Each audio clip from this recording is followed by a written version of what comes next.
Hello beautiful souls and welcome to our channel. Today we're diving into 19 powerful quotes that inspire resilience and courage. Let's get started. We're embarking on a journey together, a journey into the heart of wisdom that has been passed down through words, through moments of profound insight. These aren't just sentences strung together, they are lifelines, sparks of truth that can illuminate our paths when things feel dim. I believe with all my heart that words have the power to transform us, to lift us, to remind us of the strength we hold within.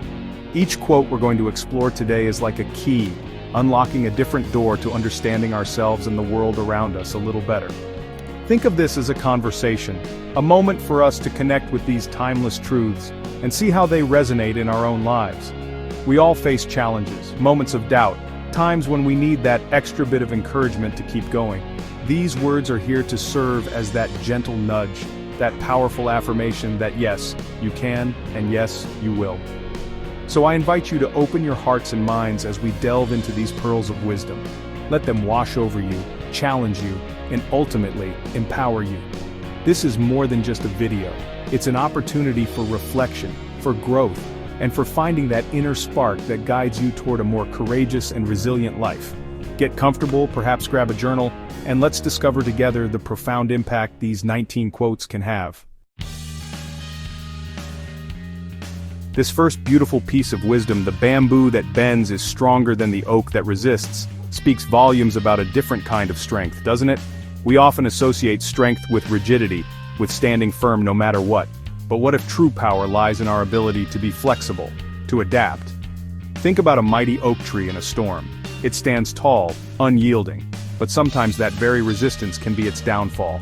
It can snap under immense pressure, unable to give way to the forces around it. This quote invites us to reconsider our definition of fortitude. Now picture the bamboo. It sways with the wind, it bends, sometimes almost to the ground, yet it doesn't break. It yields, it adapts, and when the storm passes, it stands tall once more. This is the essence of resilience, not the absence of struggle, but the ability to navigate through it with grace and flexibility. In our lives, we face unexpected winds, sudden storms of adversity. Do we try to be the unbending oak, risking being shattered by the pressure? Or can we learn to be like the bamboo, finding strength in our capacity to adapt, to learn, and to grow through the challenges? This isn't about being weak or giving in, it's about strategic yielding. It's about understanding that sometimes, the most powerful response is not to fight head-on, but to find a new way, to adjust our sails. It's about emotional agility, the capacity to bend without breaking our spirit. So I ask you today, where in your life can you embrace the flexibility of bamboo? Where can you let go of rigid expectations and find strength in your ability to adapt and flow with what life brings your way? It's a powerful shift in perspective. Eleanor Roosevelt, a woman of such profound wisdom and strength. When she tells us, "No one can make you feel inferior without your consent," she's handing us back our power, isn't she? It's a declaration of self-sovereignty. Think about that for a moment. So often we might feel slighted or less than because of someone else's words or actions. We might internalize their judgments or criticisms, allowing them to chip away at our sense of self-worth. But Eleanor reminds us that we are the gatekeepers of our own feelings. The truth is, the feeling of inferiority doesn't just magically appear, it's a response that we, consciously or unconsciously, allow. Someone can say something hurtful, they can try to diminish you, but the ultimate decision to feel inferior rests with you. It's about recognizing that their perception is just that, their perception. It's not the absolute truth of who you are.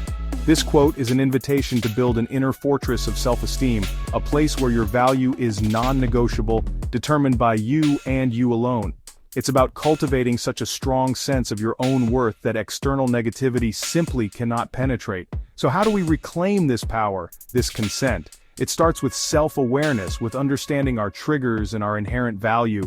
It's about choosing to believe in ourselves even when others don't. It means practicing self-compassion and affirming our strengths. The next time you feel that sting of potential inferiority, pause and remember Eleanor's words. Ask yourself, am I going to give my consent to this feeling, or will I choose to stand firm in my own worth, unswayed by external opinions? This is true empowerment. 3 simple words, yet they carry the weight of countless triumphs, of battles won against incredible odds. Never give up. It sounds almost too straightforward, doesn't it? But in its simplicity lies its profound power. Life will inevitably present us with moments where giving up seems like the easiest, sometimes the only option. We face setbacks, disappointments, and obstacles that feel insurmountable. It's in these very moments that this mantra becomes our lifeline, our rallying cry. It's a testament to the human spirit's incredible capacity for perseverance. Think about the stories of great inventors, artists, leaders. How many of them faced repeated failures before they achieved their breakthroughs? Thomas Edison, with his countless attempts at the light bulb, comes to mind. What if he had given up after the 100th try or the 1000th? The world would be a different place. This quote isn't about blindly pushing forward without thought or adaptation, but it is about maintaining that core belief in your goal, in your ability to eventually find a way, even when the path is unclear or fraught with difficulty. It's about digging deep and finding that reservoir of inner strength you might not even know you possess. Never give up doesn't mean you won't feel tired or discouraged or even heartbroken at times. It means that despite those feelings, you choose to take one more step, to try one more time, to hold on to hope.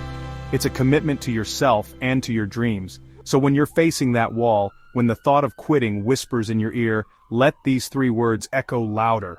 Let them be the fuel that keeps your fire burning. Chapter 4. Always do what you are afraid to do. Ralph Waldo Emerson. Ralph Waldo Emerson, a voice that always seems to cut through the noise and get to the heart of the matter. When he advises, always do what you are afraid to do, he's not suggesting recklessness but rather a courageous engagement with life. Fear, you see, is often a compass pointing us directly toward the areas where we have the most potential for growth. Those things that make our palms sweat, our hearts race. They often guard the gates to our next level of becoming, our next breakthrough. Think about it. What are you truly afraid of? Is it public speaking, starting a new venture, having a difficult conversation? Often the fear isn't about the thing itself but about the perceived consequences. Failure, rejection, judgment. Emerson encourages us to step into that discomfort, to confront those fears head-on. Because on the other side of fear, that's where courage is forged. That's where we discover capabilities we never knew we had. Each time we do something we're afraid of, we diminish the fear's power and expand our own. This isn't about eradicating fear entirely. Fear is a natural human emotion. It's about changing our relationship with it. It's about acknowledging the fear, feeling it, and then choosing to act anyway. It's about understanding that growth and comfort rarely coexist. So I challenge you to identify one thing this week, just one small thing that scares you a little, and do it. Notice how you feel afterward. That feeling of accomplishment, of expanded capacity, that's the reward for heeding Emerson's profound call to courage. Chapter 5. Death is not the greatest loss in life. The greatest loss is what dies inside us while we live. Norman Cousins. Norman Cousins offers us such a poignant and profound perspective with this quote. Death is not the greatest loss in life. The greatest loss is what dies inside us while we live. This stops you in your tracks, doesn't it? It forces us to consider a loss that is, perhaps more insidious, more tragic in its quiet way, the dimming of our own inner light, the silencing of our passions, the neglect of our dreams and our spirit while we are still drawing breath. It's a powerful call to live fully, authentically, and vibrantly. What does it mean for something to die inside us while we live? It could be our creativity, left unnourished. It could be our curiosity, dulled by routine. It could be our hope, extinguished by disappointment. It could be our capacity for joy, overshadowed by cynicism or fear. Cousins is reminding us that life is not merely about existing, about going through the motions. It's about being truly alive, nurturing those parts of ourselves that make us uniquely human, our passions, our dreams, our ability to love, to learn, and to grow. This quote is an urgent plea to pay attention to our inner world, to cultivate our gardens within. Are we watering the seeds of our potential, or are we letting them wither? Are we listening to the whispers of our heart, or are we allowing the noise of the world to drown them out? The greatest tragedy is not the end of life, but a life lived without truly tapping into its own essence. So, let's ask ourselves, what parts of me need to be rekindled? What dreams need to be dusted off? Let's commit to keeping our inner spirit vibrantly alive. Chapter 6. Love doesn't make the world go around. Love is what makes the ride worthwhile. Franklin P. Jones. Franklin P. Jones gives us such a beautiful distinction here. Love doesn't make the world go around. Love is what makes the ride worthwhile. We often hear the phrase, "Love makes the world go around," and while the sentiment is lovely, Jones refines it with a deeper truth. The mechanics of the world, the sun rising, the seasons changing, the daily grind, those things will happen regardless. But what gives meaning? What gives color and richness and joy to our journey through this life? That, he suggests, is love. Think about the moments in your life that stand out, the ones that truly shine in your memory. Chances are, love, in its many forms, was present. The love of family, the deep connection with friends, the passion for a partner, the love for humanity, even the love for a craft or a cause. These are the experiences that fill our hearts, that make the struggles bearable, and the triumphs sweeter. Love provides the warmth, the connection, the sense of belonging that we all crave as human beings. It's the emotional fuel that makes the human experience truly worthwhile. This isn't just about romantic love, though that is a beautiful part of it. It's about the compassion we show to a stranger, the support we offer a friend in need, the dedication we pour into something we care deeply about. It's about the kindness that can transform a day, a life. Jones reminds us to prioritize love, to cultivate it, to express it, because while life will continue its course, it is love that infuses our journey with meaning, purpose, and an undeniable sense of joy. It's the music to which we dance through life. Seek opportunity, not security. A boat in the harbor is safe, but in time its bottom will rot out. H. Jackson Brown Jr. H. Jackson. Brown Jr. delivers a powerful call to action with this one. Seek opportunity, not security. A boat in the harbor is safe, but in time its bottom will rot out. This really challenges our natural inclination towards comfort and safety, doesn't it? We are often conditioned to seek security, a stable job, a predictable routine, a life free from too many risks. And while there's nothing inherently wrong with wanting a sense of safety, this quote warns us of the potential stagnation that can come from prioritizing security above all else. The metaphor of the boat in the harbor is so vivid. Yes, it's protected from the storms, from the wildness of the open sea. But what is a boat truly for? It's built to sail, to explore, to navigate new waters. If it stays docked indefinitely, it may avoid the dangers, but it also misses its purpose. And, as Brown Jr. points out, even in its apparent safety, it's not immune to decay. Complacency, a lack of challenge, can lead to a different kind of deterioration, a dulling of our skills, a shrinking of our ambitions, a slow rot of our potential. Seeking opportunity, on the other hand, means embracing the unknown, stepping out of our comfort zones and being willing to face challenges. It means being open to growth, to learning, to discovery. It's about living a life of purpose and engagement, rather than one of passive safety. This doesn't mean being reckless, but it does mean being brave enough to set sail, to test our capabilities, and to pursue the experiences that will help us grow. So where are you choosing the harbor over the open sea? And what opportunities might be waiting if you dared to venture out? Do not wait to strike till the iron is hot, but make it hot by striking. William Butler Yeats, often attributed, though exact origin debated. This quote, often attributed to the great poet William Butler Yeats, "Do not wait to strike till the iron is hot, but make it hot by striking," is a powerful antidote to procrastination and passivity. It flips the script on waiting for the perfect moment or the right opportunity. So many times we hold back, waiting for conditions to be ideal, for inspiration to magically appear, or for someone else to give us the green light. We tell ourselves, "I'll start when," or "I'll do it if." But what if that perfect moment never arrives on its own? This wisdom urges us to be proactive, to be the creators of our own momentum. Think of a blacksmith. They don't just sit around waiting for the iron to heat itself. They put it in the fire, they work the bellows, they apply heat and effort to make it malleable. In the same way, we are encouraged to generate our own heat, our own opportunities, through action. Taking that first step, making that call, starting that project, these actions create energy, they build momentum, and they often reveal a path forward that wasn't visible before. It's about understanding that inspiration often follows action, not the other way around. Sometimes, you just have to start. Even if you don't feel ready, even if the conditions aren't perfect. The very act of striking, of engaging, of putting in the effort, is what can transform a cold, unyielding situation into one hot with possibility. So, what are you waiting for? The iron to get hot on? What if today you decided to be the one to light the fire and start striking? Imagine the possibilities you could forge. We must overcome the notion that we must be regular. It is this notion that will tranquilize us and leads you to the mediocre. Uta Hagen, adapted. This powerful sentiment, which I'll paraphrase slightly from the great Uta Hagen for clarity in its essence. We must overcome the notion that we must be regular. It is this notion that will tranquilize us and lead to the mediocre, is a clarion call for authenticity and excellence. It challenges the comfortable allure of conformity, the quiet pull towards just fitting in, towards being regular. Society often subtly, and sometimes not so subtly, encourages us to color within the lines, to follow the well-trodden path, to not rock the boat too much. But what happens when we succumb entirely to this pressure to be regular? Hagen suggests it can act like a tranquilizer, dulling our unique spark, our individuality, our potential for true greatness. It can lead us down a path of mediocrity, not because we lack ability, but because we've suppressed what makes us extraordinary in an effort to be ordinary. Think about the people who have truly made a difference, the innovators, the artists, the visionaries. Were they regular? Or did they dare to be different, to challenge norms, to express their unique perspectives? This isn't about being rebellious for rebellion's sake, or different just to be contrary.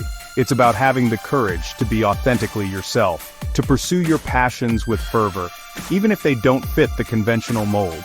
It's about striving for your personal best, for excellence as you define it, rather than settling for what is merely acceptable or average. So ask yourself, in what areas of my life am I allowing the desire to be regular to hold me back from something more? How can I embrace my unique qualities and strive for something beyond the mediocre? Chapter 10. Risk more than others think is safe. Dream more than others think is practical. Expect more than others think is possible. These words from Claude T. Bissell have been adapted and widely embraced as a manifesto for living a truly expansive and impactful life. This incredible trio of challenges pushes us beyond the boundaries of conventional thinking and timid action. Let's break it down, shall we? Risk more than others think is safe. Now, this isn't about foolish gambles, but about calculated courage. It's about understanding that significant achievements often require stepping into uncertainty, moving beyond the comfortable and predictable where most people tend to stay. Then, we have dream more than others think is practical. Oh, how often are big dreams met with skepticism, with people telling you to be realistic or sensible? This line encourages us to let our imaginations soar, to envision possibilities that others might dismiss. The greatest innovations, the most profound changes all began as dreams that likely seemed impractical to many at the time. It's about giving yourself permission to think big, to aspire to something extraordinary, even if the path isn't immediately clear.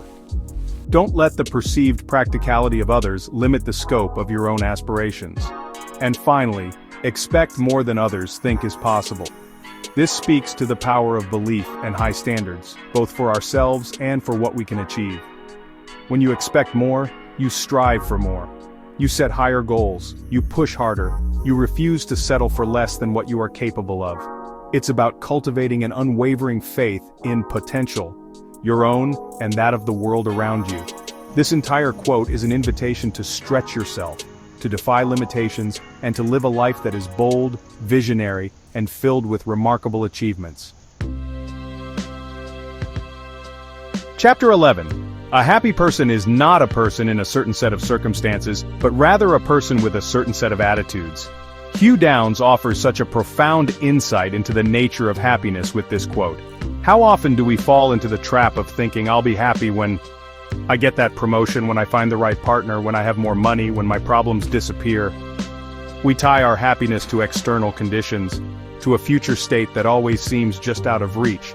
But Downs reminds us that true, sustainable happiness is less about what's happening around us and more about what's happening within us. It's about the attitudes we cultivate, the mindset we choose to adopt each day. Think about it. You've likely known people who seem to have everything externally but are still unhappy, and others who face significant challenges, yet radiate a sense of joy and contentment.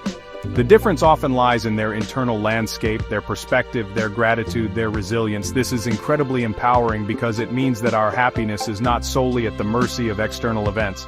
We have agency. We can choose to cultivate attitudes of gratitude, optimism, forgiveness, and acceptance. We can choose how we interpret and respond to the circumstances we find ourselves in. This doesn't mean ignoring difficulties or pretending everything is perfect.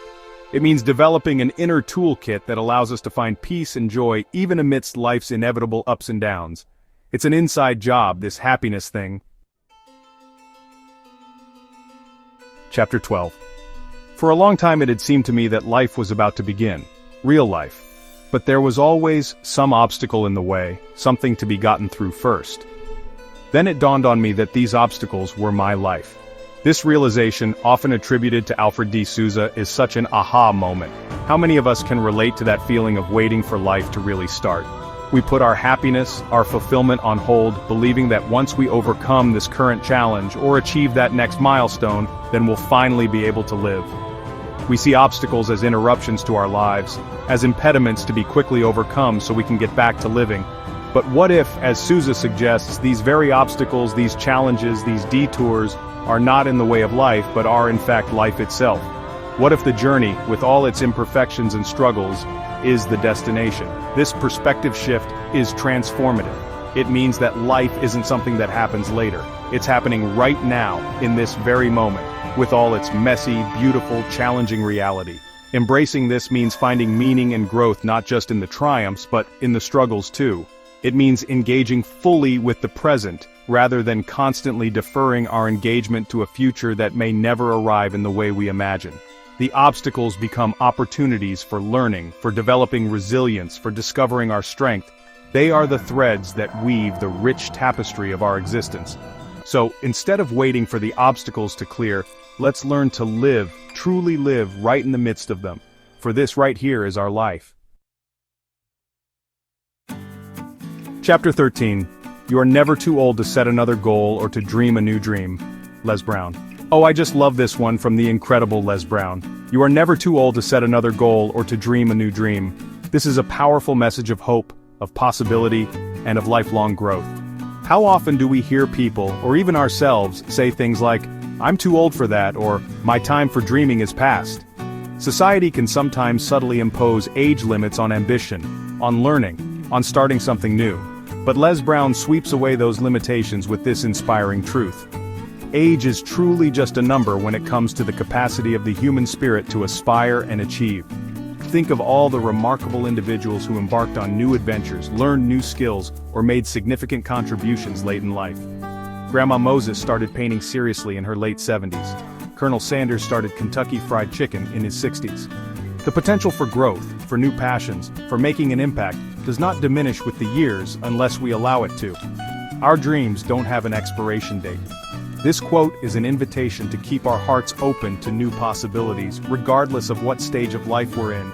It encourages us to stay curious, to keep learning, and to never stop reaching for what excites us and gives us purpose. Whether it's learning a new language, writing that book, starting a new hobby, or pursuing a long-held aspiration, it's never too late. So what new goal is whispering to your heart? What new dream is waiting to be born? Give yourself permission to pursue it, with all the wisdom and experience that your years have brought you. Chapter 14. Life shrinks or expands in proportion to one's courage. Anais Nin, with her profound understanding of the human psyche, gives us this gem. Life shrinks or expands in proportion to one's courage. This is such a powerful visual, isn't it? Imagine your life as a space that can either contract, becoming smaller and more confined, or expand, becoming vaster and more filled with experience. And the key, the determining factor for that expansion or contraction, she tells us, is courage. When we operate from a place of fear, when we avoid risks, when we shy away from challenges or new experiences, our world inevitably begins to shrink. We stick to the familiar, the comfortable, and in doing so, we limit our opportunities for growth, for connection, for discovery. Our comfort zone might feel safe, but it can also become a cage if we allow fear to dictate its boundaries. The horizons draw closer, the possibilities lessen, and life can feel constricted. But when we choose courage, the courage to try something new, to speak our truth, to face our fears, to love openly, to pursue a daunting goal, our world begins to expand. Each act of courage pushes the boundaries outward, revealing new landscapes, new strengths within ourselves, new connections with others. Life becomes richer, more vibrant, more meaningful. It's a direct correlation, more courage, more life. So, The question for each of us is, are we choosing actions that cause our life to shrink, or are we daring to be courageous and allow it to expand to its fullest, most magnificent potential? Chapter 15. You don't get to choose how you're going to die, or when. You can only decide how you're going to live. Now. Joan Baez. Joan Baez, with her characteristic directness and wisdom, lays down a fundamental truth. You don't get to choose how you're going to die, or when. You can only decide how you're going to live. Now. This is a stark reminder of what is within our control and what is not. The circumstances and timing of our departure from this life are largely out of our hands, a great unknown that can sometimes evoke fear or anxiety if we dwell on it.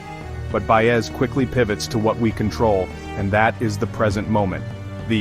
She emphasizes that our power lies in the decisions we make every single day about how we engage with life, how we spend our precious time, how we treat ourselves and others, what we choose to pursue and prioritize. Are we living passively, waiting for life to happen to us? Or are we actively, consciously choosing how to experience each day, each moment? This isn't about ignoring the future or being reckless, but about fully inhabiting the present. This quote is a call to intentional living. It urges us to stop deferring our joy, our passions, our purpose to some undefined later.